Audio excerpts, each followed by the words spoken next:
Doctor Jayaraj, ഇതിപ്പോൾ ഇതിലൊരു ഇരട്ടത്താപ്പ് പ്രകടമാണ്. ഒന്നാമത്തേത് ഞാൻ പറയാം. ഒന്നാമത്തേത്, പോയ സർക്കാരിൻ്റെ കാലത്ത് CPI എപ്പോഴൊക്കെ വ്യത്യസ്തമായൊരു അഭിപ്രായം പറയുന്നുണ്ടോ അപ്പോൾ CPMൻ്റെ ഏറ്റവും കാതലായ വിമർശനം അല്ലെങ്കിൽ ഏറ്റവും രൂക്ഷമായ വിമർശനം എന്ന് പറയുന്നത് പറയാനുള്ളത് LDFൽ പറയണം, മാധ്യമപ്രവർത്തകർക്ക് മുന്നിലല്ല പറയേണ്ടത് എന്നതായിരുന്നു.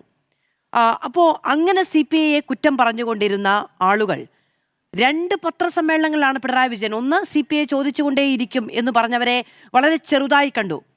രണ്ടാമത്തേത്, ഞാനാണ് ഒപ്പിട്ട് കൊടുക്കേണ്ടത്, ഞാനൊരു CPM നേതാവിൻ്റെ പേരാണ് ഒപ്പിട്ട് കൊടുക്കേണ്ടത് എന്ന് വളരെ പ്രകടമായി പറഞ്ഞു. ചർച്ച നടക്കാനിരിക്കുന്നതേ ഉള്ളൂ, ആ സമയത്താണ് എന്നതുകൂടി പറയണം. അപ്പോൾ ആ ചർച്ചയെ, മുന്നണിയിലെ പാർട്ടിയുടെ ഒരു നിലനിൽപ്പിനെ, അഭിമാനബോധത്തെയൊക്കെ ചോദ്യം ചെയ്യുന്നു എന്നുള്ളതാണ് ഒന്നാമത്തെ ഇരട്ടത്താപ്പ്. ഇപ്പം നോക്കൂ, V ശിവൻകുട്ടിയുടെ പ്രതികരണം, അത് രണ്ടാമത്തേതാണ്. അദ്ദേഹം പറയുന്നത് എന്താണ്? പത്രത്തിലൂടെയല്ല മുന്നണി കാര്യങ്ങൾ ചർച്ച ചെയ്യേണ്ടത് എന്നാണ്. സർ, ഈ പത്രങ്ങളും ഈ പത്രപ്രവർത്തകരും ടെലിവിഷൻ മാധ്യമപ്രവർത്തകരും ഒക്കെ ഇരുന്ന ഇടത്ത് വെച്ചാണ് ഈ 2 തവണയും പിണറായി വിജയൻ ഈ പരാമർശങ്ങൾ നടത്തിയത്. അപ്പോൾ വെണ്ടയ്ക്ക അക്ഷരത്തിൽ CPIയെ അധിക്ഷേപിച്ച CPM എന്നോ അല്ലെങ്കിൽ പിണറായി വിജയൻ എന്നോ വാർത്ത വരുന്നതിൽ കുഴപ്പമില്ല. അവരുടെ രാഷ്ട്രീയ നിലപാട് അവരുടെ മുഖപത്രത്തിലൂടെ CPI എഴുതുന്നതാണ് കുഴപ്പം എന്ന് പറയുന്നത് ഇരട്ടത്താപ്പല്ലേ? മാധു, എനിക്ക് സമയം തരുവാണെങ്കിൽ ഞാൻ അതിൻ്റെ കുറച്ച് ബാക്കിലോട്ട് പോയിട്ട് കാര്യങ്ങൾ പറയേണ്ടി വരും. അതായത് 60കളിലാണ് ഇതിനകത്ത് ഈ പാർട്ടിക്കകത്ത് 2 വിഭാഗത്തിലുള്ള ചിന്തകൾ വരുന്നത്. കമ്മ്യൂണിസ്റ്റ് പാർട്ടി ഓഫ് ഇന്ത്യയിൽ 64 അതിനുശേഷം കേരളത്തിലാണ് സംസ്ഥാന കമ്മിറ്റി മെമ്പർമാരാണ് ഇറങ്ങിപ്പോവുകയും പിന്നീട് communist party of India Marxist രൂപീകരിക്കുകയും ചെയ്തത് എന്ന ചരിത്രമാണ്. അതിനുശേഷം 70 മുതൽ 80 വരെ ഇടയ്ക്ക് വെച്ചൊരു കുറച്ച് സമയത്ത് മാത്രം ഒരു വെടിനിർത്തലുണ്ടായെങ്കിലും ബാക്കി എല്ലാ സമയത്തും തീവ്രമായ ആശയ സംഘടനകൾ നടന്നുകൊണ്ടിരുന്ന ഒരു പാർട്ടിയാണ്. പിന്നീടാണ് 80കളിലാണ് LDFൻ്റെ രൂപവൽക്കരണം. LDF രൂപവൽക്കരിച്ചതിന് ശേഷം ഒരുപാട് CPIയുടെ സെക്രട്ടറിമാരുണ്ടായിട്ടുണ്ട്. അത് വെളിയം ഭാർഗവൻ മുതൽ ഇപ്പോൾ വന്നിരിക്കുന്ന ബിനോയ് വിശ്വം വരെ നീണ്ടു നിൽക്കുന്നത്. ഇതിനകത്ത് വളരെ കുറച്ച് പന്നിയൻ രവീന്ദ്രനും കാനം രാജേന്ദ്രനും അല്ലാതെ മുഴുവൻ ആളുകളും എപ്പോഴെല്ലാം CPMനെ ഉപദ്രവിക്കാവോ അറ്റാക്ക് ചെയ്യാവോ ആ സമയങ്ങളിലെല്ലാം, എനിക്ക് തോന്നുന്നു ഇനി അണികളെ പിടിച്ചു നിർത്താനാണോ അവരുടെ തന്ത്രമാണോ എന്ന് എനിക്കറിയില്ല, ആ സമയങ്ങളെല്ലാം അവർ ഉപയോഗിച്ചിട്ടുണ്ട്. ചെറിയൊരു ഉദാഹരണം പറയുകയാണെങ്കിൽ, ഒരിക്കലും ഒരു സംസ്ഥാന സമ്മേളനം നടത്തിയപ്പോൾ പൊളിറ്റിക്കൽ ആംബുഷിംഗ് എന്നൊക്കെ പറയാവുന്ന രീതിയിൽ CK ചന്ദ്രപ്പൻ ഉപയോഗിച്ച ഒരു വാക്ക്, ഇതെല്ലാം ഈവൻറ്റ് മാനേജ്മെൻറ്റ് നടത്തുന്നതല്ലേ, CPMകാർ നടത്തുന്നതൊന്നും അല്ലല്ലോ എന്ന് പറഞ്ഞിട്ട് ഒരു വലിയ സമ്മേളനത്തിനെ നിസ്സാരവൽക്കരിച്ച് സംസാരിക്കുകയുണ്ടായി. അങ്ങനെ മുള്ളും മുനയുമുള്ള വാക്കുകൾ മുമ്പും CPIക്കാർ ഉപയോഗിച്ചിട്ടുണ്ട് എന്ന് മാത്രമല്ല. പക്ഷേ CPIക്കാർ മറന്നു പോകുന്നൊരു കാര്യമുണ്ട്. ഒരു പഞ്ചായത്ത്, മുമ്പൊക്കെ നമ്മൾ പറയാറുണ്ട്, ഒരു പഞ്ചായത്തിൽ മത്സരിക്കാൻ 10 പേരും ഇല്ലാത്ത ആളുകൾക്ക് എന്തിനാണ് സീറ്റ് കൊടുക്കുന്നതെന്ന്. ഇപ്പോൾ അങ്ങനെ മാത്രമല്ല, മത്സരിക്കാൻ വരെ ആളുകളെ കണ്ടുപിടിച്ച് കൊടുക്കണമെന്ന സ്ഥിതിയായി തീർന്നിരിക്കുകയാണ്. CPIക്കുള്ളിലെ റിഫ്റ്റ്, പ്രധാനമായിട്ട് ബിനോയ് വിശ്വത്തിൻ്റെ നേതൃത്വത്തിൽ ഒരു സംഘം, വേറൊരു സംഘം, അങ്ങനെ ആ റിഫ്റ്റിനെ മറയ്ക്കാൻ വേണ്ടിയിട്ടാണ് ഇവർ അതിനേക്കാളും ഉപരിയായിട്ട് പറയാനുള്ളത് PM ശ്രീ വിഷയമായിട്ട് ബന്ധപ്പെട്ട് മറ്റു പല വിഷയങ്ങളുമായിട്ട് ബന്ധപ്പെട്ട് ഇത് പബ്ലിക് ഡൊമൈനിൽ വന്ന് പ്രശ്നം ഉണ്ടാക്കി തുടങ്ങിയത് ആദ്യമായിട്ട് CPI ആണ്.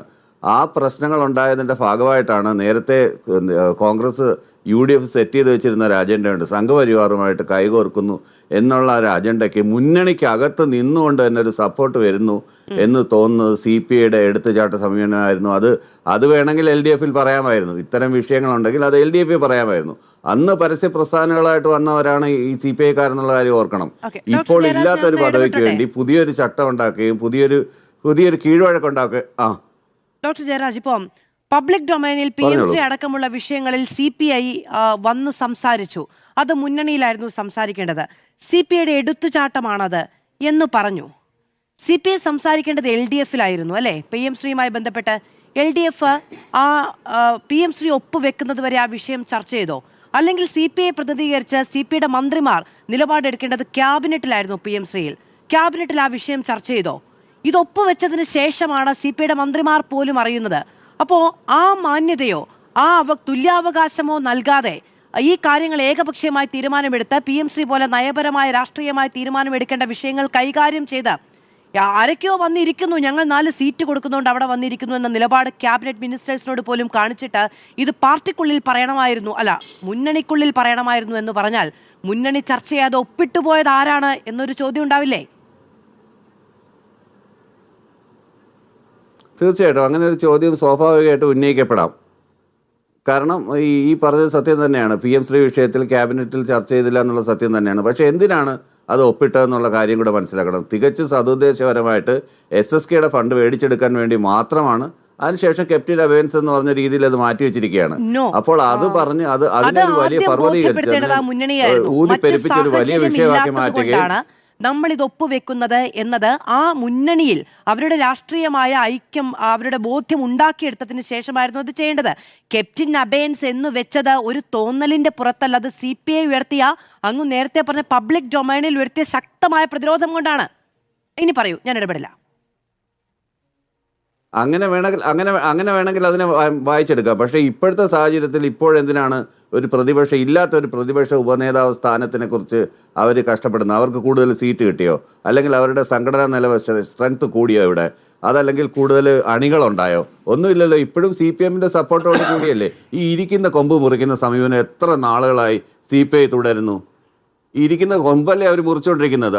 അവരുടെ ഈ ഒരൊറ്റ വിഷയം കൊണ്ട് മാത്രമല്ലേ പഞ്ചായത്ത് തെരഞ്ഞെടുപ്പിൽ അതിഭീകരമായിട്ടുള്ള കോൺഗ്രസിൻ്റെ നരേഷന് ഉപോത്ഫലകമായിട്ട് ഈ സാധനങ്ങളെല്ലാം ഉണ്ടാക്കിയെടുക്കാൻ അവർക്ക് കഴിഞ്ഞത്. ഇത് ആ സമയം LDF-ൽ ഇത് ചർച്ച ചെയ്തിരുന്നെങ്കിലോ?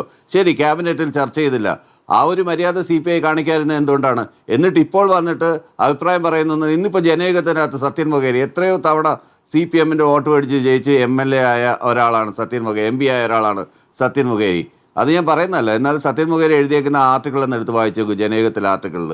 അതിനകത്ത് പറയുന്ന കാര്യങ്ങളിൽ എന്തെങ്കിലും വാസ്തവമുണ്ടോ? പത്രത്തിൽ എഴുതിയാണോ ഇത് പ്രശ്നം പരിഹരിക്കുന്നത്? ഒരു പ്രശ്നം ഉണ്ടായി, ഇന്നലെ അവരുടെ സെൻട്രൽ ലീഡർഷിപ്പ് ഇടപെട്ടു.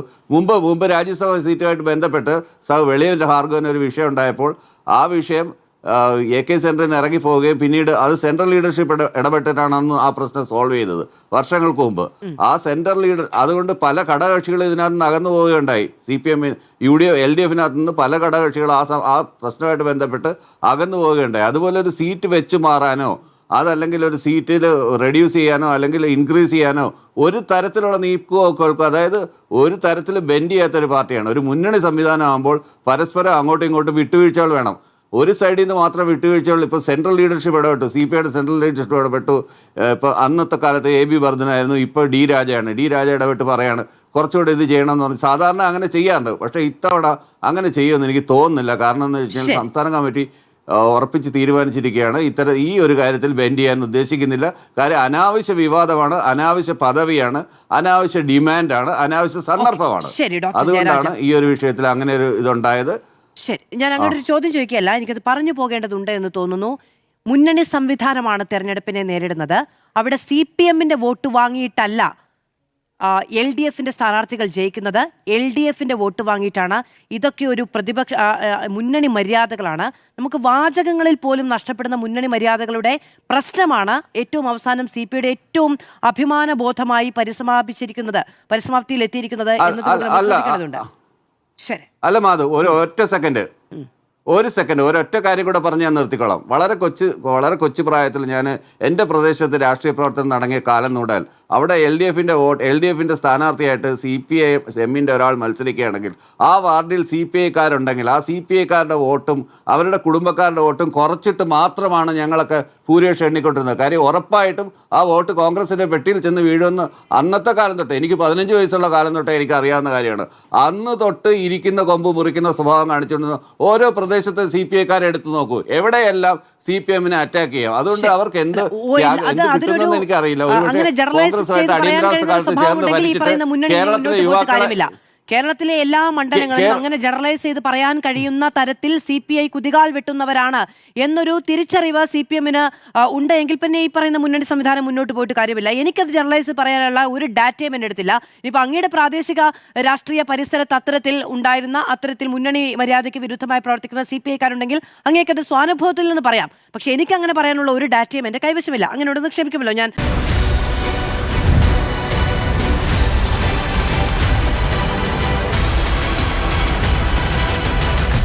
Debate with Madhu Saji.